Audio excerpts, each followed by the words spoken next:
พวกอันนาคว่าจังใดของแน่เราบ่ของเราก็มืออื่นก็หามือรถหามือได้มือกับตามอุปชาให้ละพวกนาคพวกเตรียมตัวบวชพอใหญ่กองก็โทรไปให้เพิ่นหามือให้นัดมือให้บวชเพิ่มอีก5บวชภิกษุ4สามเณร1บ่ว่าบวชพระดอกคนบ่ทอดพ่อเป็นพระได้ดอกเนาะแต่เป็นแพะนี่คืออยู่ มันบ่ทันได้สามารถโปรดสัตว์ใดอยู่ดอกมันต้องให้สัตว์โปรดซะก่อนเลยเอิ้นว่าเป็นแพะ เอาดีๆเด้อปฏิบัติได้ไผมันเด้ของพวกนี้เฮ็ดให้กันบ่ได้เฮาก็ได้แต่บอกซื่อเด้ได้แต่บอกได้แต่แนะนำเชิญเขามาพิสูจน์เอาเลยบ่ได้ให้เชื่อเด้ที่เว้านี่ท้าทายทุกคนเลยว่าสิ่งที่บอกแนะนำแต่ละอันบอกให้ได้กับหม่องโลดจากว่าล่ะส่วนการสิละหรือบ่ละนั่นก็เรื่องของไผของมันนั่นก็คือการทรงชาตินี่เฮาก็บอกขึ้นแบบนี้ล่วงแบบนี้จับล้มแบบนี้แล้วก็พวกสิฝึกว่าเอาอาการปิติต่างๆโดยภารณาปิติทำให้กายสั่นไหวหรือโยกเพื่อจะเป็นการรักษาโรคจังซี่เฮาก็ได้แต่บอกเด้เห็นบ่ล่ะเสือบ่เสือก็สร้างได้แต่เฮ็ดแต่มาเฮ็ดเด้มาเฮ็ดเอาเองเด้บ่แม่นว่าเว้าอันว่าสิเจ้าเสือเอาซื่อๆเด้ของพวกนี้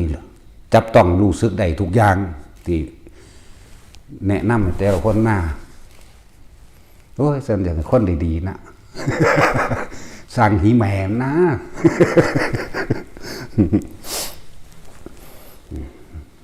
แต่ของบ่ฝึกเอาเพิ่นมานี่เพิ่นบอกเพิ่นแนะทุกคนบอกแนะกันเฮ็ดจังซี่วางใจจังซี่จับแบบนี้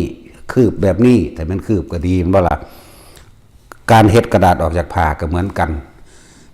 บัดนี้หางคนที่ว่าบ่เชื่อเขาบ่ได้เฮ็ดให้เชื่อเขาให้เจ้ามาเฮ็ดเอาเองเด้จักว่าล่ะให้มาเฮ็ดเอาเองบ่แม่นให้มาเบิ่งผู้อื่นเฮ็ดแม่นว่าล่ะจังซั่นบ่เชื่อดอกเล่นกลให้เจ้าเฮ็ดเอาเองถ้าว่ามันเล่นกลกับเจ้าของเล่นเอาเองถ้าว่าตัวกับเขาของตัวเจ้าของขี้ตัวเจ้าของเองแม่นบ่ล่ะธรรมะคือความจริงอันนี้เฮาให้มาพิสูจน์เอาเองบ่แม่นให้มาเบิ่งเฮาเฮ็ดโอ้ยสิไปเฮ็ดคือเฮาเฮ็ดได้บ่ล่ะเอาไปอยู่ป่าแม่จัก5 ปี 6 ปีเอามาอยู่ได้ซะล่ะแม่นบ่ล่ะเดี๋ยวคุยว่าซื่อๆเลยคุยหาแมงบักเนาะเปิดฉากด่าก่อนได้บัด รู้สึกมันเหงาตอนบ่มีเรื่อง แต่มีเรื่องรู้สึกมันมีสีสันบันเทิงเนาะนั่นแหละ ที่แนะนำที่ชักจูงชักชวนก็อยากให้เฮ็ดเอาเองเป็นเพิ่นบ่ได้เฮ็ดให้ไผเพิ่นมีแต่บอกบอกสิ่งที่เฮ็ดมาแล้วผ่านมาแล้วเป็นมาแล้วแล้วเขาอยากให้เป็นนำนั่นแล้วบ่ว่าสิเฮ็ดกระดาษออกจากผ้าเฮ็ดก้อนหินเฮ็ดปากกาเฮ็ดขวดน้ำแม้กระทั่งเฮ็ดตัวเองออกจากผ้าได้หรือทะลุไปตามกำแพงหรือคืบต่างๆแล้วก็ลองสดใส่เบิ่งเอาเองตัวเพิ่นก็บอกวิธีแล้วมันบ่ล่ะตัวเฮาเฮ็ดให้เบิ่งสิเฮ้ยแล้วแม่นแล้วยับไปยับมาแม่นแล้วกูบ่ได้ให้มาเบิ่งกูลูกเขาอีหามึง อย่าปึกหลายลูกกูสันดานปึกให้มาเฮ็ดเอาเองเฮ็ดเป็นแล้วก็แล้วแต่สิเชื่อหรือบ่เชื่อก็สร้างแล้วกูสิท่วงมึงเบิ่งบัดนี้แม่นแล้วมึงคืบมือตูดไปคืบมือขึ้นหลังมาแม่นบ่ล่ะเบิ่งกูสิท่วงให้เบิ่งบัดนี้นะฆ่าเบิดเด้หาได้ท่วงเนาะก็กูเป็นผู้สอนเป็นจังสิบ่ฆ่าจังซั่นแล้วของเขามีตัวแก่มีตัวกันของเขาทะลุเบิดแล้วนั่นแหละเฮ็ดหยังก็ตามให้มาพิสูจน์เอาเองสมาธิรักษาโรครักษาแบบใดบ่แม่นมากระจอเข้ามาดาม3 นาทีนี่บ่แม่นดับโลดบ่แม่นก็สร้างแมงแล้วมึงมาหาหยังเนาะเป็นแนวนี้เด้ แล้วแต่มันสิเป็นใดเด้แต่ของเป็นเอาเองป่วยเอาเองก็รักษาเอาเองก็เฮ็ดเอาเองตัวก็มาอยู่มาฝึกมาเบิ่งคำแนะนำจากผู้เขาเศร้าแล้วหายจากโรคภัยไข้เจ็บแล้วก็มาฝึกตามเขาเนาะบอกได้เบิดโรคยังกระสร้างบอกได้เบิดแต่ตัวเองเป็นตะบอกซื่อแต่เจ้าของเองต้องทำเอาเองพิสูจน์เอาเองรู้สึกสัมผัสจับต้องได้เบิดทุกอย่างที่แนะนำให้อยู่แต่ละคนขึ้นอยู่กับตัวเองที่ได้หรือบ่ได้เด้ล่ะนั่นบ่ล่ะเบื้องต้นแนะนำให้รู้สึกได้จับต้องได้เห็นด้วยตาตัวเองรู้ด้วยใจตัวเองสัมผัสด้วยกายเจ้าของเองไหมเขาบ่จับนำจักเม็ดเด้พวกเฮ็ดกระดาษกระผ่านเฮาบ่ได้จับนำเลยคือเฮาอยู่ไกลๆพุ่นนะว่าล่ะเฮาก็แนะบอกเฮ็ดจังซี่เจ้าของเป็นผู้จับเองพันเอาเองเขียนเอาเองก็ได้ยังเอาเองได้ทั้งเบิดตัวกูจะให้ฮอดเอาน็อตพุ่นมาคันไว้มึงลองเบิ่งได้ไหม บัดมันออกมาแล้วก็จังซี่เอาถือว่าตัวกับเจ้าของตัวเจ้าของเนาะเนี่ยยังว่าเฮาเชิญมาพิสูจน์โลดพิสูจน์เอาสิเสื้อบ่เสื้อกระซางได้บ่เป็นกู กูบ่มีแหมเนาะบ่มีกูสยางมันสิยากหยังวะ นั่นแหละธรรมะนี่พุทธเจ้าเพิ่นก็บอกพวกเชิญพวกท่านทั้งหลายมาพิสูจน์เอาเองอยู่เด้ล่ะเพิ่นตัวเฮาก็บอกนำเพิ่นนั่นแหละ เฮาก็บ่เชื่อเพิ่นเด้แต่ว่าเฮาไปพิสูจน์แล้วสิเชื่อหรือบ่เชื่อก็สร้างได้เพิ่นก็ว่ากันนั่นแหละเฮาไปพิสูจน์มาแล้วรู้เห็นด้วยตนเองแล้วเป็นดังที่เพิ่นเว้าเบิดเป็นดังที่เพิ่นบอกเบิดแน่ซั่นแล้วและเสือบ่เสือกะสร้างเกิดแล้วก็ตายแมงเบิดคือเก่าละไผก็เลยเนาะบ่ได้เงิดสะอ่อนดอกเกิดแล้วก็ตายเบิดนั่นแหละนั่นสิศาสนาใดบ่ได้เกี่ยวกับศาสนาได้เรื่องธรรมะนี่ทุกชีวิตสรรพสัตว์เกิดเท่าไหร่แก่เท่านั้นเจ็บป่วยเท่านั้นตายเท่านั้นเด้บ่ได้ว่าแต่สัตว์เด้บัดนี้ต้นไม้เกิดเท่าไหร่ก็ตายเท่านั้นแม่นบ่ล่ะนั่นแล้วบ่เกี่ยวกับศาสนาบ่มีผู้ใดรับความรู้สึกของไผได้ดอกเวลาป่วยมาเจ็บป่วยมาเย็นปวดเข้าสู่กระดูกดำแนวใดโอ้ยมันรับให้กูแน่จังซี่เอ้าถ้ามึงรับได้นี่แหมความจริงเชิญมาพิสูจน์เอาเองให้มันได้แบบนี้คือเจ้าของป่วยนั่นแหละฮ้อนแบบใดหนาวแบบใดเจ้าของก็รับรู้เอาเองนี่แหมธรรมะแหมหรือศาสนาอื่นบ่หนาวบ่ป่วยติ กูป่วยหนักก่อนพวกที่เขามีสมาธิพวกที่เขามีธรรมะตัวฆ่ากันกับย่างโหดเหี้ยมอำมหิตฆ่าแบบบ่มีความเมตตาปราณีต่อกันเลยพุ่นตัวเห็นบ่ล่ะเพราะว่าความเชื่อของมันแบบนั้นมันฆ่าเขาแล้วมันก็บ่เชื่อว่ามันสิต้องตายไปตกนรกแล้วชาติใหม่มันก็ถือเขาฆ่าขึ้นด้วยกันพวกเฮาเกิดมาเนี่ยฆ่าสัตว์อื่นตายเนี่ยกระดูกกองใหญ่ยิ่งกว่าโลกทั้งสี่สายเลือดที่ไหลเป็นดุจดังว่าสายน้ำมากกว่าแม่น้ำในทะเลทั้งสี่ของสี่โลกพวกเขาฆ่าเขาและตัวเราก็เหมือนกันบัดนี้ถูกเขาฆ่าเหมือนกันถูกเขาเชือดข้อเขาเองเลือดไหลเนี่ยมากยิ่งกว่าทะเลทั้งสี่เข้าใจว่าล่ะกระดูกของเขาเองที่เขาฆ่ายิ่งกว่ามากยิ่งกว่าเม็ดดินในโลกทั้งสี่นี่ชมพูทวีปโลกนี่โลกมนุษย์อปรโคยาทวีปโลกนะอมรโคยานาทวีปโลกปุเพวิเทหทวีปโลกนี่โลกทั้งสี่นะนักวิทยาศาสตร์มันท่านได้เดินทางไปถึงก็ได้ล่ะแต่ว่ามันเก่งกันเลยว่ามันไปหาโลกมนุษย์ต่างดาวเขาบอกกันนะมันเขามนุษย์ต่างโลกเนาะทั้งสิ้นแล้วมันเราท่านได้ไปเห็นอยู่เลยล่ะเห็นจังได้อยากเห็นก็มาฝึกเอาตัวเนาะกูก็ไปดึงมาบ่ได้แหม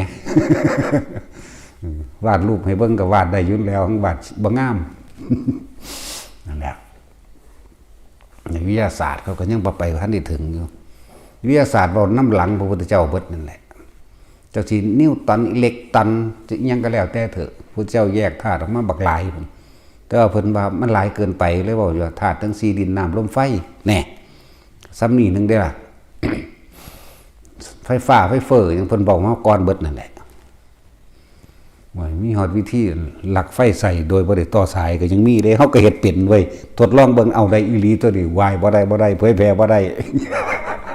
คนซุมื้อนั้นขี้โกงอยู่แล้วตะขาคนตายเห็นอยู่มันยังรอดได้เนาะ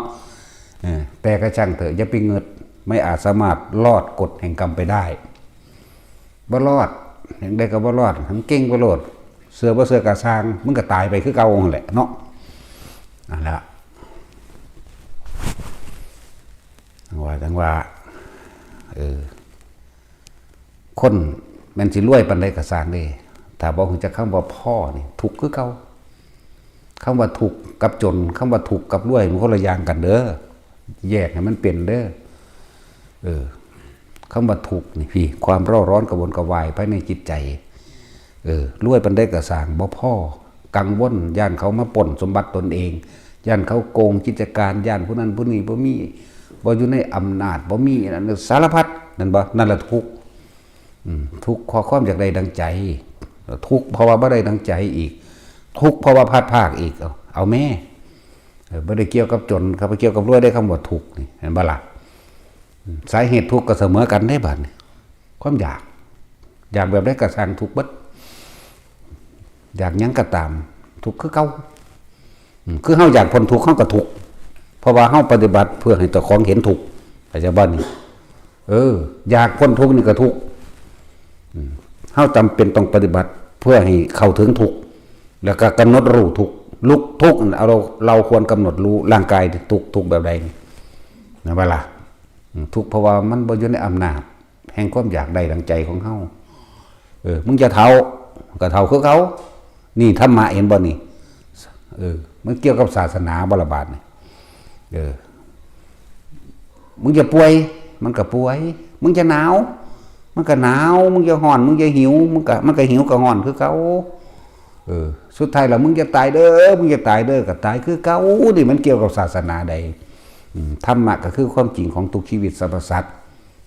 นรกเปรตเดรัจฉานมนุษย์เทวดาพรหมทุกทั้งนั้น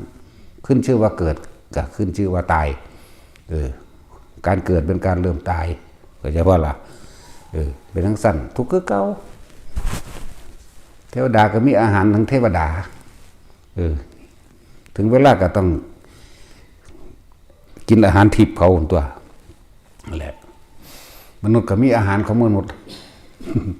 สัตว์ก็มีอาหารของสัตว์เปรตก็มีอาหารของเปรตสัตว์นรกก็กินอาหารสัตว์นรกกินไฟท่านแดงอ่อนๆนั่นแหละเป็นสั้นแหละกินตายอยู่หั่นแหละแล้วพรหมก็มีอาหารของพรหมอาหารพรหมคือปิติเด้อที่แนะให้ทุกคนเฮ็ดให้เป็นอยู่เดี๋ยวนี้แหละเข้าใจบ่ล่ะนั่นแหละอาหารของหมู่พรหมทั้งหลายก็คืออาการปิติอย่างสั้นแนะให้ทุกคนข้ามเทวดาเบิดได้พวกเจ้าพยายามใส่ใจตัวเองเด้อรอดกับตัวเฮาเองรอดทุกข์กับตัวเฮาเองทุกข์เด้บ่ต้องไปเว้าเรื่องสุขดอก มันบ่มีเพราะว่ามันเว้าเรื่องสุขแล้วมันเลยทุกข์เนาะบ่แม่งเรื่องทุกข์โลดทุกเท่านั้นที่เกิดขึ้นทุกเท่านั้นที่ตั้งอยู่ทุกเท่านั้นที่ดับไปแล้วก็ทุกเท่านั้นที่เกิดขึ้นอีกอยู่เพราะซ้ำนี้แหละนั่นแหละเวลาใดที่เฮาปรารถนาความสุขจากรูปรสกลิ่นเสียงหรือจากหยังก็สร้างนั่นแหละทุกข์ล่ะอยู่ในหันอยู่น้ำกันนั่นแต่จังหวะแต่ละคน อย่าล่อให้มันเฒ่าให้มันแก่อย่าล่อให้มันไปมาบ่ได้หูหนวกแล้วตาฟ้างแล้วตาบ่เห็นหงแล้วอ่านหนังสือบ่ออกมันขีดไปเนาะยากอยู่มึงยากตอนรถส้นกันปุ้งมันคือบ่ไปเฮ็ดธุระซะก่อนจังมาส้นจังไปโรงพยาบาลเนาะแม่นบ่ล่ะโอ้ยอยากให้คนดีๆคักเนาะหามเอ้ย นั่นแหละทั้งสั้นแล้วบ่มีเวลาเห็นบ่ล่ะย่างไปลมขาหักซ้ำคือมีเวลาไปโรงพยาบาลเนาะคือพอไปเวลาตรงว่ามันบ่มีซะก่อนเวลาใดเวลาสิไปเฮ็ดอันนั้นไปหน้าก่อนไปกวาดบ้านก่อน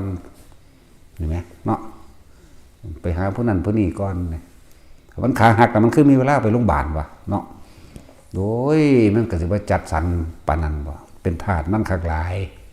ทรัพย์สมบัติต่างๆถาดอารมณ์เบิดนั่นแหละ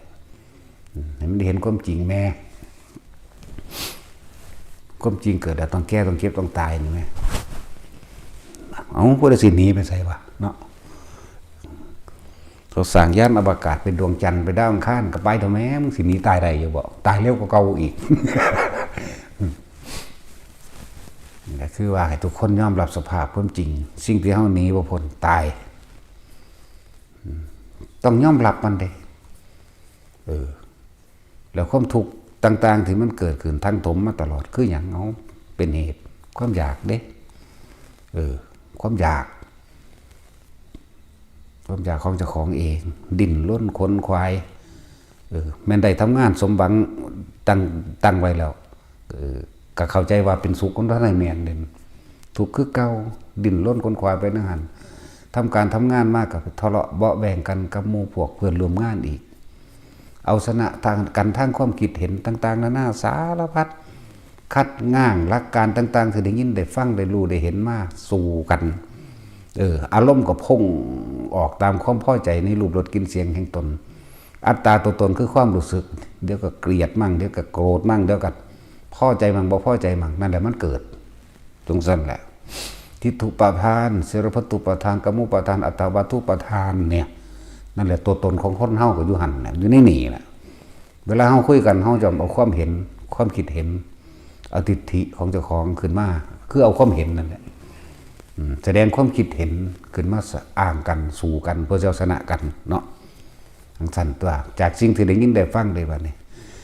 คำว่าได้ยินได้ฟังบ่เคยเห็นจักเทื่อกระสร้างยกตัวอย่างออกมาได้เด้คนเนาะเพราะมึงเด้อทั้งบ่แซ่กุมสิตกนรกโลดเด้ เรื่องสั้นเด้นรกก็มันเคยเห็นแล้วบ่เนี่ยพุ่นยกตัวอย่างสมมุติว่าเรื่องต่างประเทศเรื่องหลักการต่างๆบริหารเห็นว่าประเทศนั่นดีประเทศดีๆแต่ของกบฏเคยไปเนาะนั่นแหละคนเฮามันเลยบ่ถึงความจริงบ่เคยไปจริงๆทั้งสั้นแล้วเรื่องอื่นว่าคนเอาความเห็นของสองเป็นใหญ่ทั้งเบิดจากสิ่งที่ได้ยินได้ฟังขนาดเขาเบิ่งน้ำมันข่าวน้ำโทรศัพท์อย่างต่างๆก็คิดว่ามันจริงบ่นะแต่ของบ่ได้อยู่ในเหตุการณ์เหมือนบ่เบิ่งแล้วปุ๊บก็เอาความเห็นเจ้าของขาดคะเนสรุปตันกะเหตุผลสรุปว่าต้องเป็นอย่างนั้นอย่างนั้นอย่างนั้นนี่สรุปออกมาแล้วเอาความเห็นเจ้าของเป็นใหญ่ว่าล่ะนังสั่นตัวนั่นแล้วจากรูปที่เห็นจากหูที่ได้ยินเห็นว่านี่รูปรสกลิ่นเสียงบ่ล่ะแล้วก็สายสีลงไปเป็นอารมณ์ความรู้สึกในความพอใจกับบ่พอใจนี่นั่นแหละเพราะงั้นก็เที่ยวเกิดเที่ยวตายนำความเห็นอันนี้แหละธรรมะทั้งเบิดคือบ่มีความเห็น ผู้ใดอยากอยู่เหนือโลกอยู่เหนือธรรมอยู่เหนือสิ่งทั้งหลายทั้งปวงอย่าสรุปความคิดเห็นอย่ามีความเห็นอย่างว่าล่ะนั่นแหละเขาจึงมีการฝึกสมาธิเพื่อให้จิตเพื่อให้มันตั้งมั่นเพื่อให้มันเป็นกลางเพื่อให้ว่างเป็นกลางให้ได้เพื่อให้ละความคิดเห็นต่างๆสารพัดออกปึ๊บเป็นตาเห็นอยู่หูได้ยินก็สร้างเรื่องเล่าใดๆก็ช่างว่าไปแสดงความเห็นใดๆทั้งสิ้นนี่เห็นบ้านนี้บ้านนี้ความคิดของเฮามันบ่ไปติดอยู่กับเรื่องเล่าต่างๆบุคคลสัตว์สิ่งของรูปรสกลิ่นเสียงอะไรบ้านนี้มันบ่ไปติดไหมมันบ่คิดไปไหมมันกระดับนิพพานก็เป็นจังซี่แหละนิพพานคือละความเห็นละความคิดเห็นอสังขตธรรมก็แปลว่าบ่แสดงความคิดเห็นใดๆทั้งสิ้นกับสิ่งทั้งหลายทั้งปวงในรูปในรสในกลิ่นในเสียงที่ตาหูจมูกลิ้นกายใจเฮาก็สัมผัสมาเฮาจึงมีการฝึกให้ตัวเองเข้มแข็งมั่นคงตั้งมั่นบ่ไหลไปบ่คอยไปบ่คิดตามเรื่องเล่าต่างๆนะฟังเบิ่งก็เหมือนง่ายเนาะเรื่องจังซี่จะว่าง่ายก็เหมือนยากเด้จะว่ายากก็เหมือนง่ายเด้แหละเพิ่นมีการฝึกถ้ามันยากก็บ่มีผู้ไปได้ดอกเว้ยผู้สามารถเข้าถึงได้ตัวเนาะตัวคนบ่ตั้งใจฝึกคนบ่ตั้งใจใส่ใจตัวเองคนบ่ค่อยใส่ใจตัวเองเด้อเห็นบ่ไปให้ความสำคัญต่อผู้อื่นไป ไปคิดถึงผู้นั้นผู้นี้ไปบอกตัวเรื่องผู้อื่นนะบ่ใส่ใจความสงบตัวเองนั่นแหละ คือเว้าหนึ่งเวลาใดที่เฮาลืมตัวเฮาสิมีตัวตนเนาะเห็นบ่มันลืมเจ้าของไหมเขาจะค้อนฟังดีๆเจ้าของคือลมหายใจนี่แหละมันลืมเจ้าของแต่ว่าวันนึงบ่คิดถึงเจ้าของบ่คิดถึงลมหายใจลืมตัวไปคิดถึงผู้นั้นผู้นี้เรื่องนั้นเรื่องนี้แม่นว่าล่ะนั่นละลืมตัวมันเลยมีตัว อัตตาตัวตนน่ะเกิดน่ะความรู้สึกล้วนแล้วแต่ไปเกิดกับคนที่เขาคิดถึงสัตว์ที่เขาคิดถึงสิ่งของเขาคิดถึงบ้านคิดถึงรถคิดถึงนะบ่ล่ะหุ่นไปวิจัยวิจารเรื่องสงครามน่ะสิจังซั่นน่ะจังซี่นั่นไปเกิดอยู่มองหันเราได้นั่นจักบัดนี้ลืมโตเราได้นั่นแม่นบ่ซั่นพวกไปโรงเรียนก็ลืมโตนี่แบบอยู่โรงเรียนแปลงสั้นนั่นแหละเพิ่นจึงมีการฝึกฝนตนเองให้อยู่ในตัวเองกายเวทนาจิตนี่จิตเวทนากายควบคุมอยู่ในตัวเองนั่นแหละเวลาเฮาเห็นตัวเองแล้วเฮาจังมันจังสิเบิดแต่ว่านี่ บ่แม่นลืมตัวเอง แต่ว่าไปคิดถึงผู้อื่นน่ะนะและใส่หลักสติปัฏฐาน4เหมือนเดิมบ่มีหยังเหนือนี่ดอกแล้วก็เป็นวิธีที่ง่ายการฝึกอันอื่นมันอ้อมแต่ว่ามันก็เป็นของเล่นที่เฮาฝึกให้ล้วนแล้วแต่เป็นการทรงฌานเจริญฌานล้วนแล้วแต่ทำให้จิตมันตั้งมั่นล้วนแล้วแต่เป็นสั่งสมสิ่งที่เป็นกุศลคือเก่าตอนที่เฮาฝึกเฮ็ดกระดาษออกป่าความคิดเฮาบ่ได้ไปฆ่าไผเด่นเฮาบ่ได้ไปหาแง่ไข่มดแดงเด้ เฮาบ่ได้ไปหางุ้มหอยใส่งุ้มหอยงุ้มกุ้งขาเป็ดขาไก่หลักของไผเฮาบ่ได้ไปคิดสิตัวไผเด่นเห็นบ่ล่ะเนี่ยแต่จะเว้าเรื่องว่าศีล5มันบริสุทธิ์ตัวเด้ที่เฮาเล่นอยู่ของเฮานี่กุมพันกระดาษดอกผ้านี่เอ้านี่เฮ็ดอธิษฐานวางสิเว้าจังซี่เด้อเฮ็ดจังซี่เด้อเฮ็ดเอาเองอีกเนี่ยเฮาอยู่ในนี่เด้เฮาจออยู่ในนี่ในตัวเองนี่เด้ล่ะเนี่ยมันก็บริสุทธิ์ของมันแล้วเด้จังซั่นแล้วศีลจึงเป็นเรื่องบ่ยากดอกอย่าพากันคิดยากหลายหลายคนที่คิดยากสิเขาวัดเขาวาดโอ้ยข่อยยังฆ่าสัตว์อยู่ข่อยยังตัวคนอยู่เด้ข่อยขายของมันมาละมันเลยเป็นเรื่องที่ถูกดึงออกไปเบิดขาดการได้ยินได้ฟังมันเลยขาดการเทียบมันเลยมีแต่ความกังวลมีแต่ความอยากได้ลากออกไปเบิดแต่ว่าบ่เห็นสิ่งที่ลากไว้มันก็ลากไปตายมันบ่ลากไปใส่หรอกมันปฏิบัติกับตายคือกันแต่ว่าตายมันต่างตายเด้ตายแล้วเกิดกับตายกับบ่กลับมาเกิดอีกมันคนละอย่างกันเด้เนาะนั่นแหละจริงๆแล้วผู้ใดฝึกหัดผู้นั้นก็เอาตัวเองออกได้เด้มันบ่มีผู้ใดเฮ็ดให้ไผได้สิ่งเหล่านี้เฮาต้องเฮ็ดเอาเองนะความย้านก็คือกันบ่มีผู้ใดขจัดความย้านความกลัวให้กันได้เด้เจ้าของขจัดเอาเองเด้บ่แม่นว่าตอนนี้อยู่ในหมู่หลายๆกูบ่ย้านเนาะก็ลองอยู่ผู้เดียวมึงดูทำกะย้านคือวันนั้นไปคิดถึงผู้ใดก็สร้างกะย้านคือเก่าเด้ นอกจากบ่คิดจังบ่ย้านนั่นแล้วบ่ย้านเด้แน่ก็มีวิธีฝึกอยู่คือเก่านั่นแหละคนเฮาที่สุดแหละก็คือย้านตายน่ะความย้านหวาดกลัววันระแวงพันพึ่งต่างๆสุดแล้วคือย้านตายว่าโอ้ยย้านลูกย้านเมียย้านผัวย้านลูกบ่อยู่ดีมีกินก็ย้านตายปะเขาแน่ก็สรุปมันหั่นจังว่าธรรมะนี่ทุกคนสามารถพิสูจน์ด้วยตนเองบ่แม่นให้ผู้อื่นพิสูจน์ผู้เขาเจ้าพิสูจน์ได้แล้วก็เขาเจ้าก็รู้ได้เฉพาะเขาเจ้าเนี่ยจึงบอกว่าท้าทายให้ทุกคนมาพิสูจน์เอาเองเด้อคนที่เป็นโรคมะเร็งหยังก็สร้างก็มาฝึกเอานั่นเลยเว้ยก็ยังเว้าอยู่ว่า 3-4 เดือนก็เห็นผลดอกนั่นบ่ล่ะอันนี้มาได้2 มื้อนึงคิดหาแต่จะเอามันเศร้าโลดคือมันเฝ้าน้ำอันเงินน้ำกิเลสไหมเนาะอยากเศร้าเดี๋ยวนี้อันนี้จะทำยังไงเอาหลวงพ่อก็ว่าต้องใส่คอยเฮ็ดจังไดให้เจ้าเอาวะ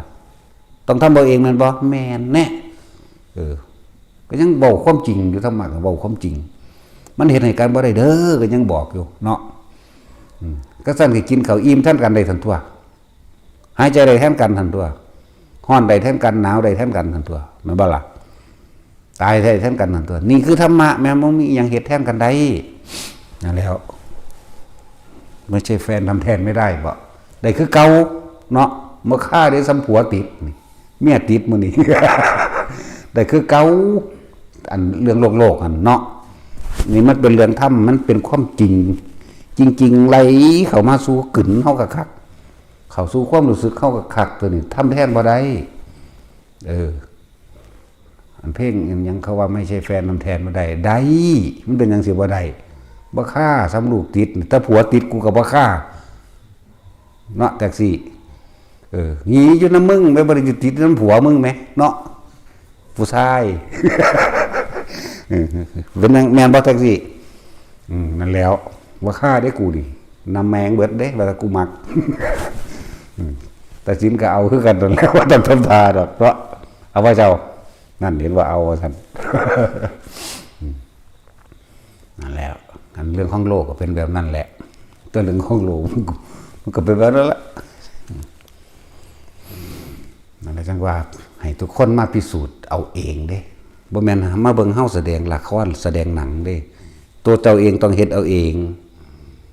ลมหายใจตัวเองแท้ๆยังบ่ฮู้จักว่าเจ้าของหายใจซัวซ่ามขนาดใด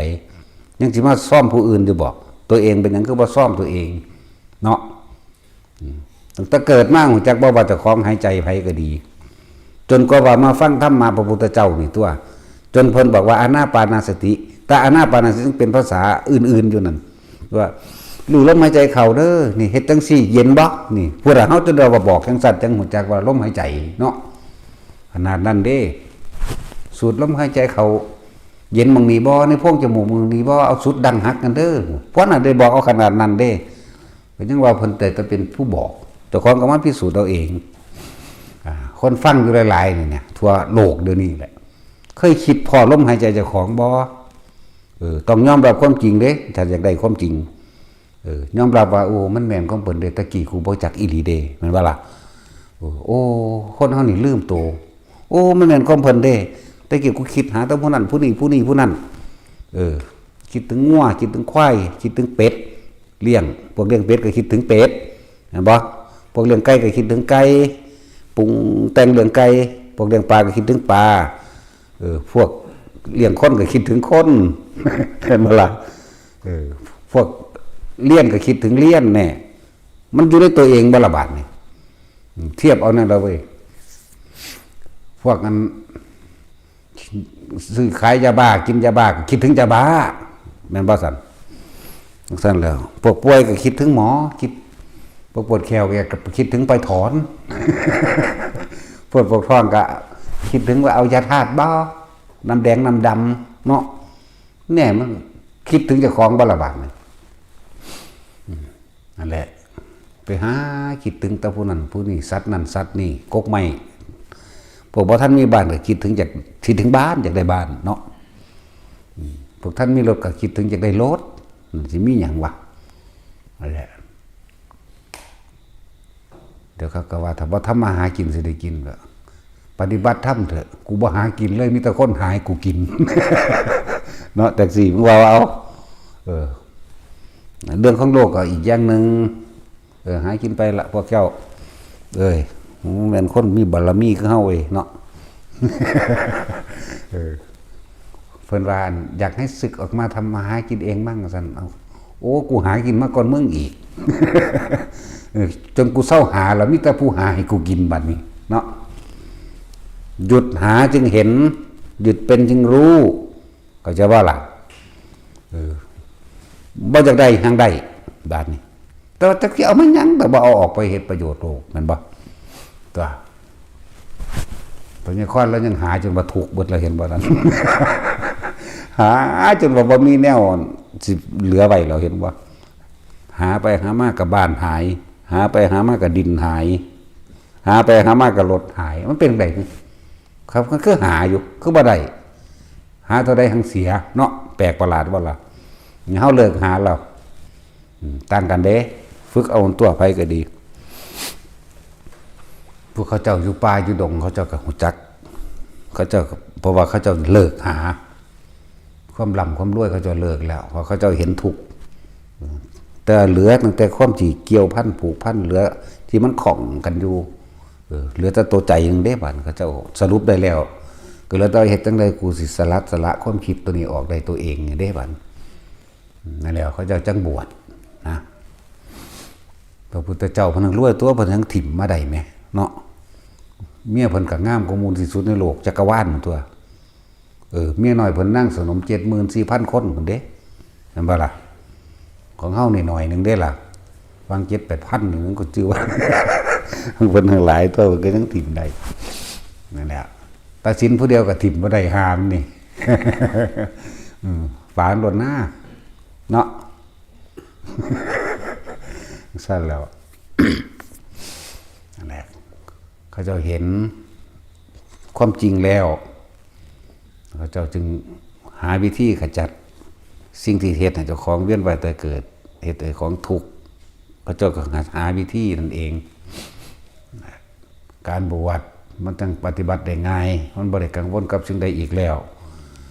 แต่ผู้สิได้เร็วผู้สิได้ไวหรือบ่ไวแนวใดก็ต้องโสตายต้องเอาตายเขาว่าต้องเอาตายเขาแลกต้องเลยความตายเด้ต้องบ่ห่วงอันใดเพราะว่าจังใดมันก็สรุปลงแล้วว่าตายปฏิบัติจนว่าพุ่นล่ะให้มันข้ามความตายไปได้เลยความตายคือเฮาบ่สนใจมันอีกแล้วพอเฮาลงคักแล้วว่าตายนั่นแหละห่วงอยู่ห่วงกินห่วงสุขสบายก็คือย่านตายนั่นแหละเห็นบ่ล่ะถ้ามันบ่มีสนใจเรื่องกูสิกินน้ำใส่นอกูสิแปรงฟันใส่กูสิอาบน้ำใส่นอหนาวบ่นอร้อนบ่นอห่วงตายย่านตายนี่จักบ่บางหันบางนี่สิเป็นไดเนาะบ่หนาวบ่นอบางหันมีผีบ่นอมีโป่งบ่นอมีเสือบ่นอมีสร้างบ่นอย่านตายก็จะว่าละนั่นนี่แหละคำว่าย่านตายคำว่าตัดตายคำว่าโสตายคือมันต้องเลยไปแล้วไม่ได้สนใจอย่างอื่นเลยสนใจลมอย่างเดียวนี่สนใจลมสนใจอุณหภูมิเจ้าของสนใจความรู้สึกเกิดได้กายเวทนาจิตเวทนากายคิดถึงตัวเองนี่แหละ อันนั้นมันลืมตัวแล้วลืมไปใส่ลืมห่วงกังวลแต่ความอยู่ความกินความสุขดวกสบายอันนั้นบ่มีอันนี้บ่มีอยู่หันบอกโอ้ยตะกี้มันสะดวกปานนี้เด้พาก็หายากๆเลยบ้า6 ปีวันใส่ผ้าอยู่2 ผืนเว้ยใส่ผ้า2 ผืนเด้มันถึงกี่วอนจังซี่นะใส่ผืนแรกจนว่ามันขาดหยิบบ่มีวงใดแล้วก็มันมีอีกผืนหนึ่งยังใส่ผืนนั้นจนขาดไปอีกเด้บ่แม่นเอามาซ้อนกันถือ2 ผืนเด้อยู่นี่เฮายังว่ามีตัวจริงกับตัวสำรองนั่นบ่กิ่งไปเลยทุกโตเลยขนาดนั้นบาทก็บ่ได้มีดอกอันทะลกบาทสายสะพายบ่มีอุ้มจังซี่เลยบาทเขาใส่เขาฮ้อนก็ฮ้อนอยู่สั่นเด้อยกขึ้นมาไว้เอาผ้ามาห้องเอาตัวสั่นแหละเธอหน้าถ้าผู้ใดบ่ย่านตายแล้วผู้นั้นก็ฮู้จักละ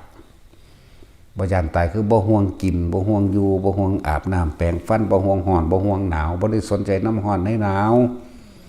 ใส่ใจลมอย่างเดียวใส่ใจอุณหภูมิเจ้าของใส่ใจในกายเวทนาจิตเวทนากายอยู่นี่บ่ได้คิดถึงสิ่งอื่นเลยผีก็บ่มีเข้าใจบ่ล่ะผีบ่มีเสือบ่มีสร้างบ่มีพุ่นคือ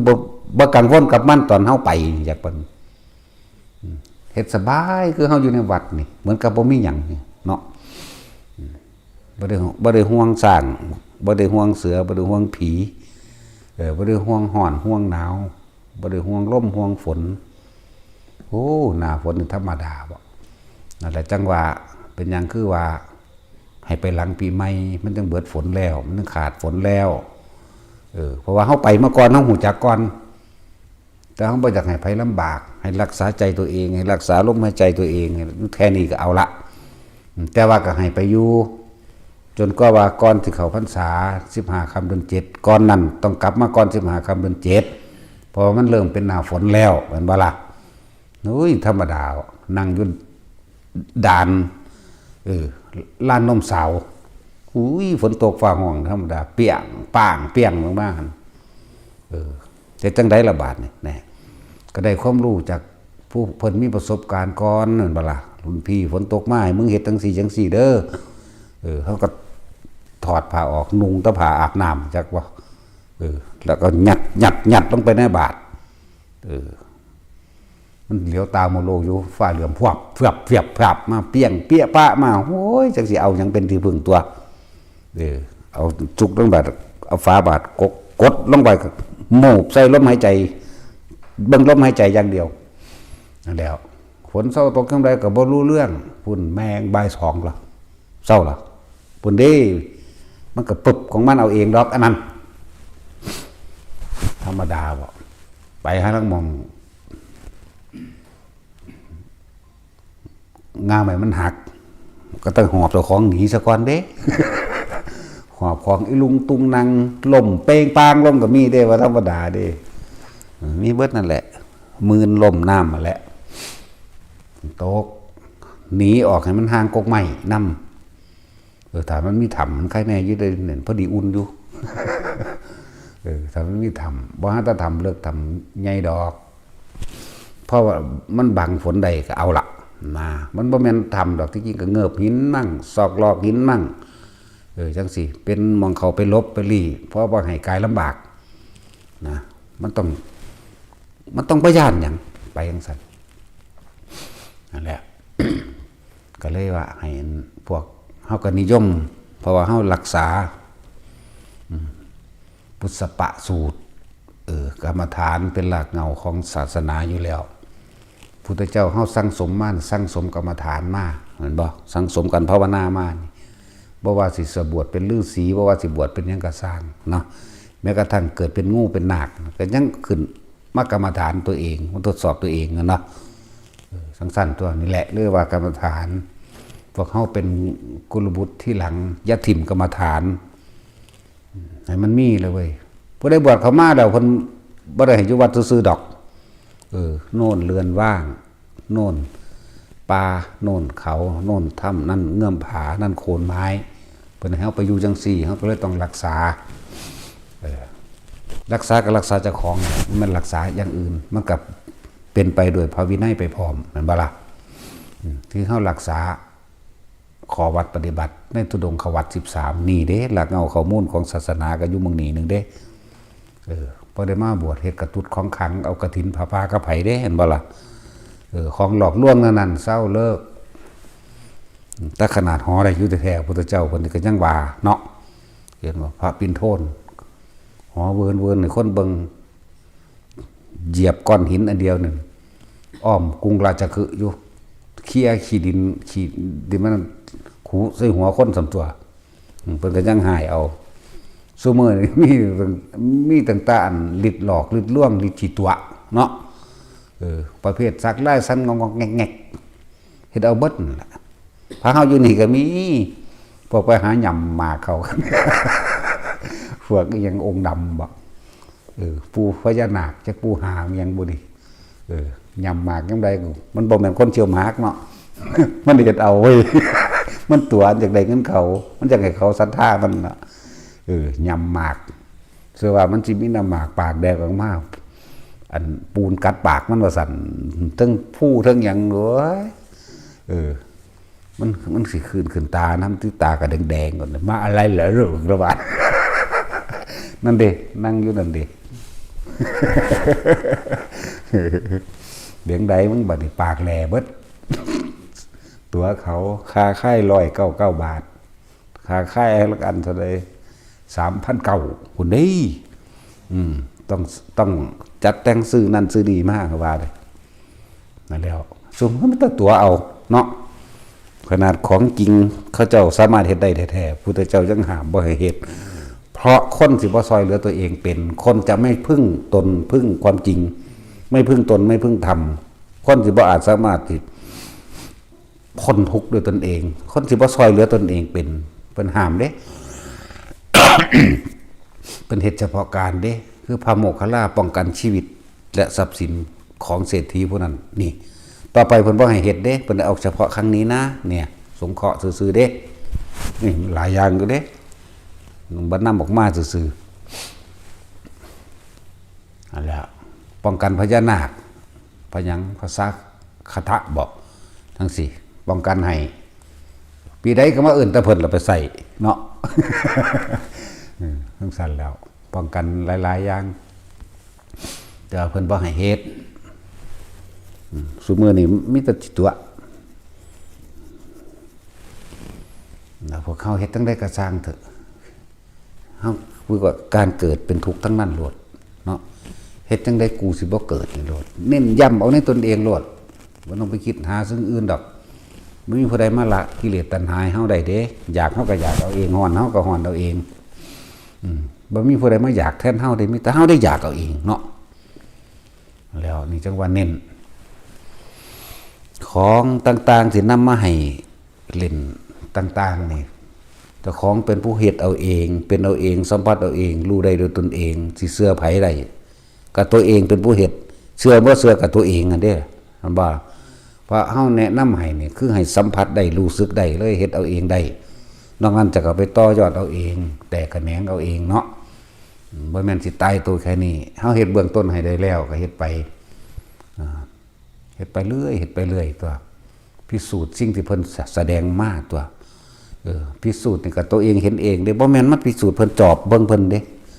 หมายถึงว่าตัวเองไปเฮ็ดเอาเองเด้คำว่าพิสูจน์บ่แม่นมาจับผิดตั้งกล้องเด้ ให้เจ้าของเฮ็ดเอาเองเด้อันที่ว่ามาเนี่ยคือเขาถามว่าถ้าเกิดมาเนี่ยเคยคิดถึงลมหายใจเจ้าของหรือบ่ฮู้จักบ่ว่าเจ้าของหายใจมันบ่ล่ะมีความรู้สึกในตนเองบ่มีวิญญาณบ่ถ้าเว้าเรื่องวิญญาณก็สิว่าผีว่าหยังไปพุ่นได้บาดนี่เนาะรับรู้ความรู้สึกในตนเองบ่คำว่าวิญญาณนี่เด้มันคิดถึงตนเองบ่คิดถึงแต่ผู้อื่นตั้งแต่เกิดพุ่นละเกิดออกมาใหม่ๆก็คิดถึงแม่มันเลยจะกินนมเนาะเริ่มไงมีผู้ใดมาหยอกแน่ก็ความคิดก็ไปคิดถึงผู้มาหยอกผู้เอาใจผู้ที่สั่งก็คิดถึงคือกันเด้คือบ่อยากเห็นมาใกล้เห็นบ่ล่ะบ่แม่นได้ว่าคิดถึงแต่ผู้ที่ฮักที่พอใจผู้ที่สั่งก็คือกัน ก็คิดถึงนั่นให้เห็นโทษของความคิดสิ่งที่พาเกิดพาตายนี่แหละความคิดนี่แหละเป็นไปความคิดนี่อาศัยสัญญานะสัญญาแต่ถ้าบ่ปรุงแต่งสัญญาต่อไปอีกมันก็ดับเวทนาเกิดบ่ได้หมายถึงความรู้สึกพอใจหรือบ่พอใจพบเกิดบ่ได้ดับนั่นแหละนี่เว้ารัดสันเอาแล้วแต่เฮาอยู่ลมหายใจนี่อยู่กับอุณหภูมินี่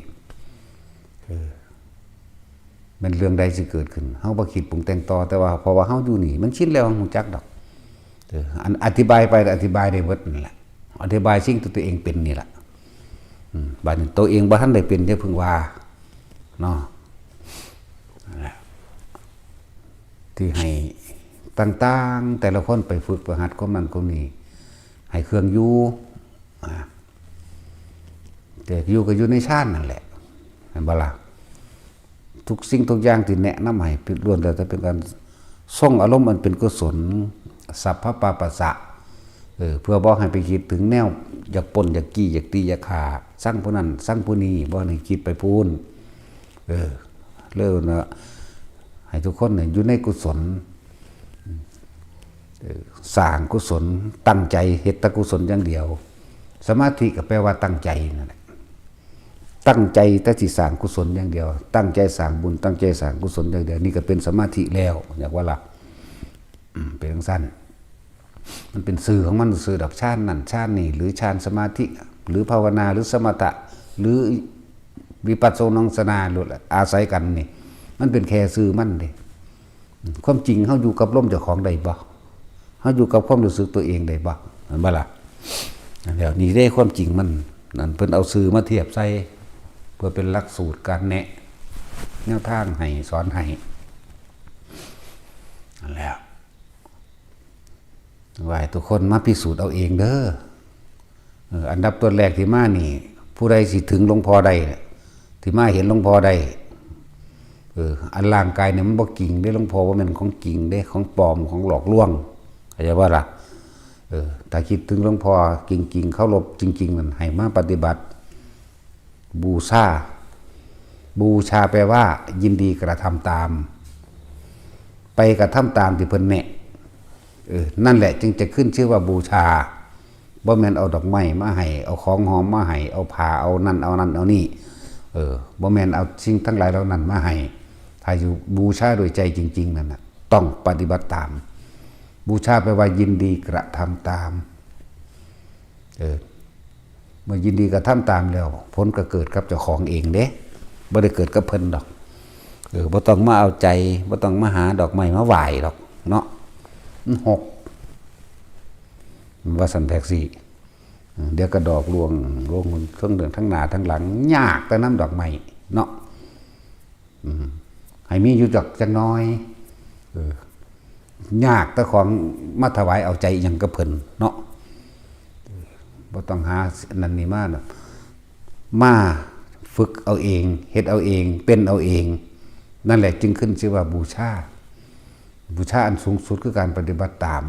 นะบ่ล่ะแต่เจ้าของก็อยู่กับความรู้สึกตัวเองได้พระพุทธเจ้าเพิ่นก็เว้าไว้พอแห้งก็ได้ล่ะแม่นบ่ล่ะวักกะลิถึงเธอจะจับชายจีวรแห่งเล่าตถาคตเดินตามไปทุกฝีก้าวก็ไม่ได้ขึ้นชื่อว่าบูชาตถาคตก็ยังไม่ได้ขึ้นชื่อว่าเห็นเราตถาคตนี่มั้ยมันบ่ธรรมดาเด้นั่นแล้ว4 ปีได้เพิ่นบวชนั่งเบิ่งพระพุทธเจ้าอยู่หั่นเพิ่นไล่หนีที่นั่นแล้วเพิ่นไล่หนีบวชมาทั้งเบิดนี่เขาบ่ได้ปรารถนาสิ่งอื่นดอกนอกจากที่ได้มาอยู่ใกล้พระศาสดาพระพุทธเจ้าแค่ขอให้ได้เบิ่งซุมือก็เอาละนะมันโอ้ยผิดใจยังแห้งไงบ่ถูกไล่หนีบ่มีความหมายอีกชีวิตนี้ถ้าบ่ได้เห็นพระพุทธเจ้าแต่ละมื้อนี่เห็นบ่ไปตายดีกว่ากูนั่นเห็นบ่มันเลยตายแล้วมันจะไปฆ่าตัวตายเด่นย่างไปขึ้นสู้เหวดิบัดขึ้นถึงเหวพุ่นถ้าบ่เห็นพระศาสดาไล่นี้แล้วต่อไปนี่สิบ่เห็นอีกนะมันเป็นเรื่องที่ทุกข์ทรมานเหลือเกินเห็นทุกข์แล้วอยากว่าทุกข์เพราะว่าบ่เห็นพระพุทธเจ้านี่เห็นทุกข์แล้วได้ป่ะนี่เมื่อเห็นทุกข์แล้วขอตายสิดีกว่ากระโดดลงตัวตัดตายแล้วเด้นั่นจักบ่นี่ตัดตายเลยความตายแม่จักบ่มันบ่ย่านตายแล้วมันมีแนวหลั่งไปดึงไปแบบนั้นโดดลงมาติจิตมันร่วมเข้าใจบ่โดดลงมานั่นจิตมันร่วมมันจะเป็นเพียงแค่ปฐมฌานนึงได้บ่ได้หลายเด้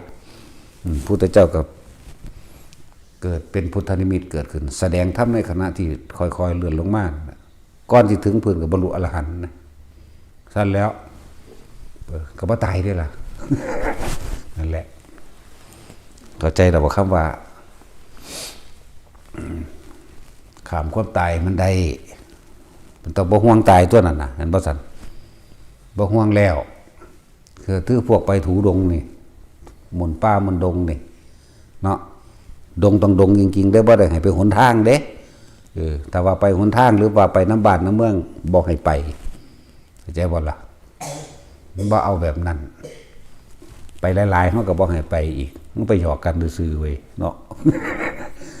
เฮาเข้าไปที่แรกให้จับกลุ่มไปอยู่5-6 องค์เดี๋ยวก็ค่อยลดหน่อยถอยลงจนว่าเหลือผู้เดียวที่ว่าให้ไปผู้เดียวหรือให้ไป2แล้วนี่เฮาเห็นว่าผู้นี้มันเอากิ่งจังให้ไป2เด้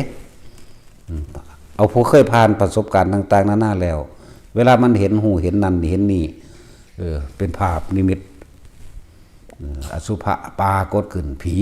ปรากฏขึ้นจังซี่ผู้นี้เป็นรุ่นพี่นี่วางใจแบบใดกันให้แนะกันนึงเด้เห็นบ่ล่ะวันไปป่ามันก็สิได้ของจริงอยู่แล้วแต่ไปหลายๆคนมันบ่ค่อยเห็นหยังปานใดหรอกเห็นแต่รถนั่นแหละ เห็นรถซั่นแหละคือเฮาเอากิ่งเลยเฮาละสิ่งที่มันอาสวะละสิ่งที่เฮาของเกี่ยวอยู่ในใจเฮาให้มันได้โลดนะชาตินี้ได้ทุกคนได้แต่เอากิ่งเนาะบ่ได้แต่ผู้บ่เฮ็ดเท่านั้นเด้ผู้เฮ็ดได้นั่นแหละยังให้อันบอกครูบาตึงจังสิ ให้บอกให้ฟังก็ได้คือบาตึงนี่คนเห็นแล้วเด้ต่างๆที่เป็นคนสูงประมาณ2 เมตรนะก็ใหญ่ก็บ่ใหญ่ว่าคักดอกแต่ว่าตาออกแสงบุรุษดังคือไฟฉายนี่ไหมคิดออกว่าแท็กซี่ตาออกแสงเป็นแสงคือเล่าไฟฉายนี่ว่าไฟโคมนะคนสมือจักมันหูจักไฟฉายบ่เนาะ คือไฟโคมออกตานี่เวลาเลี้ยวไปจังซี่มันก็เป็นไฟส่องไปทั้งสองคือตาเฮานั่นนะคือไฟตารถเห็นไหมตาคนแต่ว่าคือตารถนั่นแหละมันก็ส่องไปมันก็เห็นเพิ่นเห็นพี่ส่องมาใส่ตาเพิ่นก็เห็นกันด้วยกันนี่มันก็เดี๋ยวเพิ่นเดี๋ยวพี่นะเพิ่นว่างจิตจังใดเพิ่นฝึกหัดตนเองทรงชาญอยู่กับลมอยู่กับอุณาโลมจนเกิดความเคยชินแล้วเพิ่นเลยบ่คิดนำสิ่งนั้นเดินว่าบ่ว่างก็ได้จักว่าน่ะแต่ภาษาว่าว่างจิตก็ได้จักว่าล่ะภาษามันที่จริงก็ซื่อๆนะเฉยๆแม้แต่จิตก็บ่มีผู้ใดเป็นธรรมดาเด้ความคิดบ่มีแต่รู้บ่มีความคิดธาตุรู้หรือรับรู้จุงสั้นซื่อๆเห็นอยู่ซื่อนั่นแล้วไก่เข้ามาที่แรกอยู่ไกลๆจาก10 เมตรย่างไก่เข้ามาก็มามันก็สิเลี้ยวซ้ายมองขวามองซ้ายมองขวาไปเรื่อยของมันเดี๋ยวมาเอาใส่เพิ่นมันก็มาตำหน้าเพิ่นแต่ว่าเพิ่นบ่คิดอย่าว่านี่ไก่เข้ามาแล้วน้อยลงมันจะเป็นคือหมานี่ดอกบาดนี่มันน้อยลงล่ะตอนคือห่างๆจากว่านี่ก็ยังใหญ่อยู่เด้แต่ตอนเข้ามาอยู่ระวังแขนนี่แขนรอบเฮานี่เลื่อนบ่รอบน้อยแวบลงเลยได้บาดแวบลงเป็นลักษณะคือหมาที่มีคนขนแล้วก็เอาไปตัดไหมหมาตัวน้อยๆไหมจากหมาแมงยังดอกว่าเป็นตะแสบหมานั่นแต่หมาไทยดำยังสิเป็นตะแสบอยู่ น้อยลงเทียบหน้ากับว่าหน้าคือแพะหน้าคือแกะหน้าคนแต่ว่ามันหลังหมานั่นทั้งว่าเป็นคนงามๆมันนะหน้าคนจังนั้นก็หายแวบไปนี่ตัวอย่างหนึ่งตัวอย่าง2เป็นแสงพ้นเห็นดูแล้วล่ะ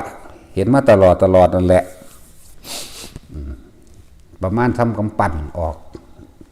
เรียกว่าเห็นทางใดส่องสว่างเห็นทางใดเห็นนั่นเห็นนี่มันลอยไปตามกกไม้ก็เห็นแจ้งตามกกไม้นั่นแหละเข้าใจว่าล่ะเพิ่นก็เลี้ยวเบิ่งคือกันแต่ว่าบ่มีความคิดเข้าใจว่านี่มันลอยไปจังซี่ก็เลี้ยวเบิ่งเลี้ยวไปเลี้ยวมาอยู่อยู่แถวสกลมื้อนี้มันก็เห็นแล้วโอ้พี่กายก็ไล่มันไปผู้เดียวไปเลยย่างไปเลยเนี่ยมันก็ย่างไปเลยเด้เพิ่นบ่มาแบบเป็นหมู่เป็นคณะคือหมู่เด้อาจารย์ผมไปทุดงได้ไปก็ไปผู้เดียวไปเลยย่างไปก็ไปอีหลีมั้ย นั่นแล้วเห็นมานานแล้ว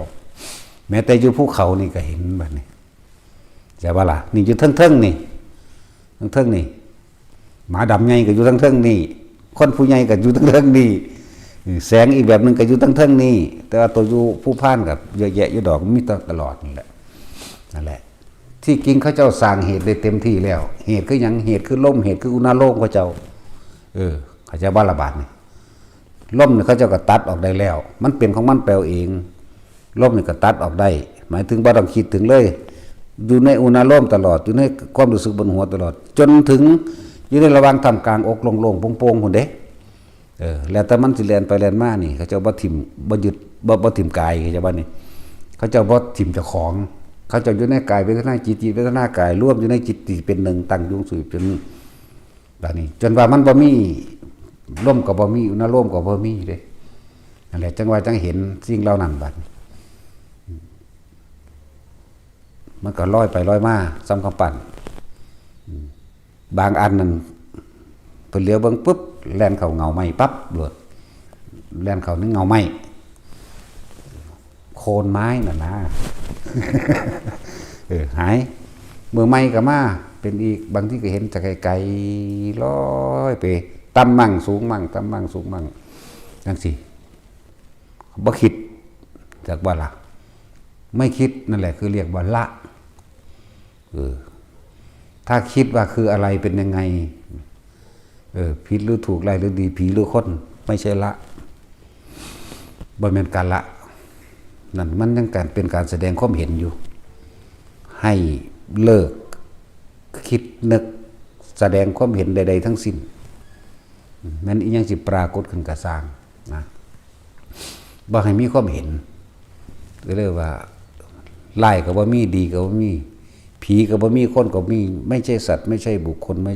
ใช่เราไม่ใช่เขาจากบัดนี้มีภาษาว่าเทินก็คือสามารถมาเว้าให้กันฟังได้อยู่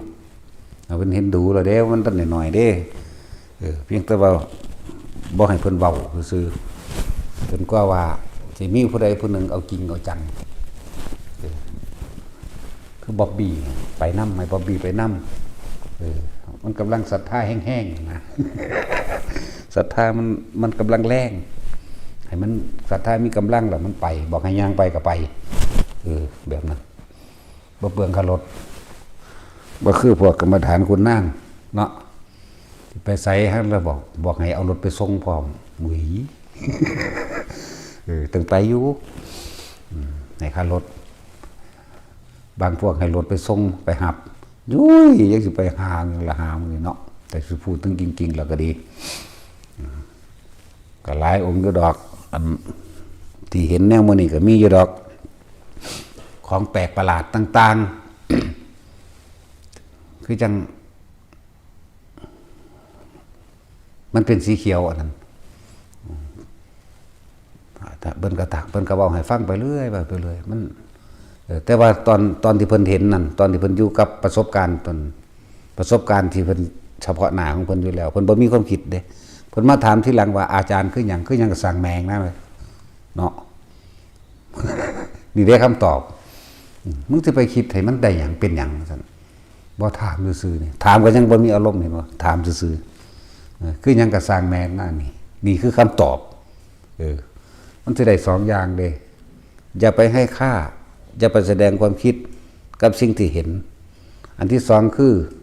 คำบอกนี่กระแทกอารมณ์บ่เกิดอารมณ์บ่เข้าใจบ่นี่คนที่เคารพนับถือเว้าจังซี่กูสั่งเถอะว่าเด้เนาะอุตส่าห์เคารพนับถือเขาบ่ได้ ได้สองอย่างเด้อยังก็สร้างแม่มึงหน้ามึงไปคิดหาแมงบ่เด้เพิ่นซั่นแหละ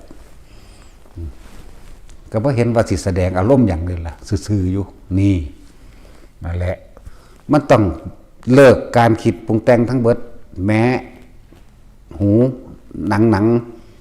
ตาหนังเนื้อนี่เห็นก็เลิกเข้าใจว่านี่ในก็ต้องเลิกนั่นแหละจะแสดงความคิดเห็นใดๆทั้งสิ้นกิริยาของจิตเลิกพฤติกรรมของมันชินในการคิดหาคาอันนี้ผิดอันนี้ถูกอันนี้ดีร้ายอันนี้ดีอันนี้ร้ายอันนี้ใช่อันนี้ไม่ใช่มันต้องบ่มีหยังจักอย่างตัวคำว่าการวางจิตเป็นกลางมันคำเว้าเล่นๆแบบง่ายๆเด้เนาะแต่ว่าก็เว้าง่ายๆแต่ว่าผู้เขาเป็นผู้ประสบอยู่ในเหตุการณ์เฉพาะหน้าตรงนั้นนี่โอ้บ่ธรรมดาเด้ ถือว่าเพิ่นก็เก่งนะเป็นภาษาย่องก็คือว่าเก่งถือว่าเพิ่นเร็วเฮาก็บ่ได้ซ้ำเพิ่นซ้ำเด้ใช่ว่าล่ะบ่ได้ซ้ำเพิ่นเด้แม่ง30กว่าปีอยู่เด้ จักก็ล่ะของเขาเจ้าก็เฮ็ดได้เร็วแท้เขาเจ้าตั้งใจเขาเจ้ามีสมาธิตั้งใจสังเกตความคิดแต่ของบ่ให้หนีจากกายนี่นั่นแหละของเฮาตั้งใจเฮานี่ตั้งใจเมตตากรุณามุตตาอุเบกขาเท่านั้นเด้เรียกว่าล่ะเฮาตั้งใจเฮ็ดตัวนี้สร้างสมสิ่งที่เป็นกุศลอีหยังซอยผู้ใดๆก็ซอยเบิดบ่เคยอิจฉาไผอันใดควรอันใดบ่ควรก็เฮ็ดไปเฮาอยู่แค่บำเพ็ญพรหมวิหาร4เท่านั้นเด้บ่สู้เพิ่นดอกของเพิ่นเนี่ยอิหยังกระทบกระทั่งเซยเฮากระทบบ่ได้เลยเตะปาก มาบ่ดีเตะปากเนาะมาไล่กูก็ปืนยิงเท่านั้นเด้เนาะฟังสันเนาะเฮาตัดสินผู้ใดก็สร้างแต่บ่มาบำเพ็ญกุศลสาธารณกุศลบ่ให้ความร่วมมือพอยิงก็ยิง ท่านเด้อันใดควรอันใดบ่ควรนำแมงเด้เนาะเอาอีหลีเด้นี่เอาบ่มุงแท็กซี่ ผู้ใดว่ายิ่งกูยิ่งเอาเองนั่นแหละของเพิ่นนั่นน่ะซื่อๆอยู่เด้มันด่านั่นได้ก็ซื่อๆเด้บ่มีความผิดได้หังด่าเนาะแต่มันเป็นอีหยังอยากด่าหาคนบ่เข้าใจหยังเนาะบ่เข้าใจสั่งแมงแบบว่าเนาะมึงดีมึงมาเกิดหาแมงบ่แม่นบ่ซั่นอุตส่าห์เคารพนับถือคือว่าเด้ปู้ถ้ามันอยากบัดนึงสิเคารพหาแมงบ่อุตส่าห์มันมีอยู่เด้คนที่ว่าอุตส่าห์เคารพโอ้ยถ้ามันอยากบัดนึงสินับถือหาแมงมึงบ่เนาะจังซั่นเด้นั่นแหละหลายๆอย่างบ่ซั่นสิว่าจิตที่ถูกโลกธรรมกระทบแล้วบ่วันไหวเบิดน่ะแม่นบ่ล่ะถ้ามันบ่วันไหวก็แล้วแต่สิเพียงใดตัวมันแม่นข้อขาดบาดตายไหมเนาะว่ามันไปดึงหนังหัวมาปาดข้อดิล่ะนั่นสัตว์แล้วหลายๆอย่างที่เฮาฝึกเข้ามานี่บ่ว่าสิการทรงชาติ1 2 3มันที่4 5 6 7 8ก็ช่างมันนั่นเป็นเรื่องอนาคตของมันบ่ว่าสิหาเครื่องละเล่นต่างๆความสนุกสนานสมาธิรักษาโลกการดึงเอาอาการปิติต่างๆมาใส่ประโยชน์ทางกายตนพองผู้อื่นก็ได้หลายแบบหลายอย่างล้วนแล้วแต่เป็นกุศโลบายให้ทุกคนสั่งสมสิ่งที่เป็นกุศลพุทธเจ้าทุกพระองค์ก็สอนอยู่แล้วแม่นบ่ล่ะให้พวกเฮานั่นอย่าไปคิดถึงเนี่ยมันเป็นความเร่าร้อนและกังวลต่อตนเองจากว่าล่ะให้สร้างสมเฉพาะความสงบบ่กังวลบ่เร่าร้อนในตนเองนั่นแหละภาษาบาลีว่าสัพพปปัสสะอักกะละนังกุศลสูปสัมปดาสัจจิตะปริโยธปนังนี่ทำจิตให้ขาวรอบก็ต้องบ่กังวลตัวบริสุทธิ์ก็ต้องบ่กังวลตัวเนาะนี่เป็นคำสั่งสอนของพระพุทธเจ้าทุกพระองค์พร้อมเห็นบ่พุทธานะสาสนังเห็นบ่เดี๋ยวเพิ่นก็ต่ออนุปวาโทอนุปคาโตปาติโมเขจะสังโฆโรมัตตัญจิตาภัตตสมิงตันเดนจะสารนาสังไอ้ที่อาจจะว่าเอตังพุทธานะสาสนังนี่เป็นคำสั่งสอนทั้งนั้นจะว่าล่ะขันตีปรมังตะโพติติขานิพพานังปรมังตติวัตโยนะหิปภาจิโตปรุกติสมโนโหติปะรังวิเหตยันโตนี่เห็นบ่ความอดทนเป็นตบะอย่างยิ่งความอดทนเป็นเครื่องข่มใจเป็นเครื่องคัดใจในที่เคยชินความอดทนคำว่าอดทนเฮาสิคิดว่าแต่มีคนมาด่าเฮามาตีมาด่ามาเห็นเฮาพอใจเด้รู้จักบ่คนทั้งหลายสิอดทนเขามาด่าจังสิกูสิศูนย์ขี่รถปาดหน้ากูสิศูนย์ให้อดเอาเด้อบ่แม่นแค่นั้นเด้ความอดทนต้องอดทนต่อสิ่งเล้าโรมยั่วใจคือโตกามก็จะว่านี่พวกเฮาเข้าใจแต่ว่าอดทนจากแนวบ่ถูกใจเด้แม่ว่าล่ะศูนย์โมโหสิไปฆ่าเขาเนี่ยคนที่เข้าใจแต่ว่าอดทนตัวนั้นบ่แม่เพิ่นให้อดทนทั้งสองโตเข้าใจว่าล่ะอารมณ์ยั่วที่ถูกใจโอ้อันนี้มันผิดไปเศร้าตัวเหมือนบ่ซั่นก็อดเอาตัวอดเอาเด้อตาค้อนก็บ่อดเด้อถืดแมงเด้บ่ได้เกี่ยวกับเด้ผัวติดก็เอาเด้บ่ภาษาหยังกับลูกติดเนาะแต่สินั่นแหละให้เข้าใจอดทนต่อการยั่วยุทั้งกรรมอารมณ์กับแม่นเข้าใจว่าล่ะบ่แม่นอดทนต่ออารมณ์ที่เขาด่าเฮาเด้บ่ล่ะจังซั่นแหละ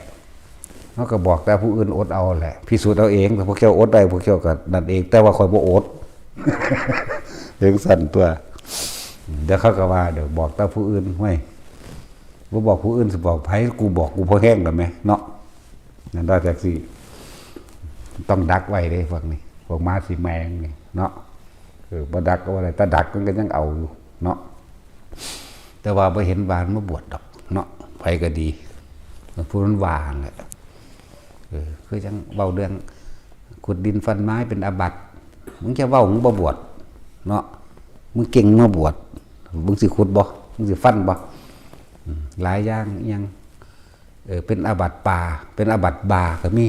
ใส่คำก็ยังบ่ถูกไงโอ้ยอาบัติปาจิตตีแปลว่าหยังก็ยังแปลบ่เป็นอยู่ ยังอกุศลให้เกิดในจิตนี่มันก็ยังแปลบ่เป็นปานนั้นยังบางจักสอนเขาอยู่เอ้ยสอนแม่มึงหั่นเนาะ มึงรู้จักแม่นบ่บุเนาะนั่นแหละตั้งแต่แปลคำหมู่นี้ก็ยังแปลบ่เป็นสิบ่เว้าเรื่องลึกล้ำขนาดนั้นหรือพระวินัยใหม่บ่เป็นพระดอกวินัยใหม่ที่เขาพากันตั้งอย่านำมาเว้าให้มันเป็นประเด็นเถาะเป็นเกิดสร้างความแตกแยกในเขาแย่มานิดหน่อยหมู่สงฆ์แตกกันเองคุยกันเอง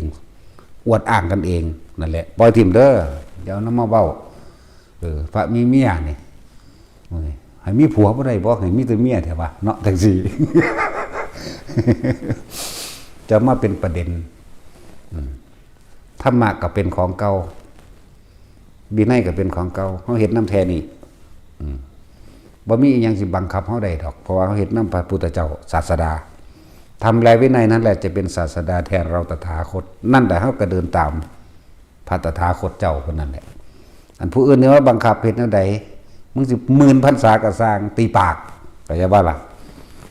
เจ้ายศถาบรรดาศักดิ์นั้นมาได้บังคับบ่ได้อันใดที่พระพุทธเจ้าบ่ตั้งกูบ่เฮ็ดก็จะว่าล่ะมึงจะบังคับจังไดก็ฆ่ากูตายซะเท่านั้นนึงเด้ล่ะเนาะแต่จากศาสนามึงก็ฆ่ากูเท่านั้นเด้ก็กูก็อยากตายอยู่แล้วกูบ่ฆ่าตัวตายเด้ กูฆ่าตัวทั้งในอยากว่าล่ะบ่ฆ่าในร่างกายมันเป็นสัตว์ชนิดหนึ่งเนาะหรือผู้ใดว่าบ่เป็นมาแล้ว ฆ่าตัวเองตายบาปกว่าฆ่าผู้อื่นพุ่นเด้ ฉะนั้นเฮาจึงบ่ฆ่าเจ้าของฆ่าแมงผู้อื่นโลด หรือเอาก็ตัวบรรลุอยู่ได้ล่ะแม่นบ่ซั่นยกตัวอย่างพระเอกเฮาโลดพระองคุลิมานแม่นบ่ซั่นก็บรรลุอยู่ได้ล่ะแต่ว่าที่จริงผู้ฆ่าหลายๆคือสันตติอมาตย์นี่หังพระเอกเฮาคักแสนกว่าบรรลุอรหันต์เฉยใน7มื้อนั่นขนาดกินเหล้าเมายาในมือสุดท้ายบรรลุอรหันต์เฉยไหมเนาะในจรคาด35,000พุ่นน่ะผู้นี้ทั้งประวัติโหดเหี้ยมตัว เขาแกล้งใดหัวหน้าตายเบิด ในจรคาดเนาะโอ้ยในยุคนี้ในจรคาดก็ดีสิเว้าไปแล้วนี่เห็นเบิ่นนี่อยู่พระบาทสระบุรีนั่นแหละในจรคาดคาตากระมันว่าล่ะนี่เราอยู่นี่นึงดอกเราบ่ได้อยู่ไกลดอกแต่เฮาบ่เว้าไปซื่อๆพระบาทสระบุรีนี่มันก็อยู่นี่แหละมีลูกน้องเท่าใด35,000ขาตายเอาเอง ธรรมดาบ่พระโมคคัลลาปราบดึงปราบพยศใจบ่ได้พระพุทธเจ้าเป็นผู้มาปราบพระโมคคัลลามาทดลองเบิ่งก่อนแต่ว่าปราบฤทธิ์ได้อยู่แต่ว่าใจเขาบ่ลงเนาะพุทธเจ้าปราบโอ้ยหลายแบบหลายอย่างโพดดอกแต่เฮาสินำในพระไตรปิฎกออกมาเว้าผู้ใดอยากรู้เรื่องอ่านเอาตัวเนาะแต่มากได้ถ้าเว้านิทานเนาะตัดสินนิทานบ่เท่าทำงานนิทานจบซ้ำ เอาสัมปทาน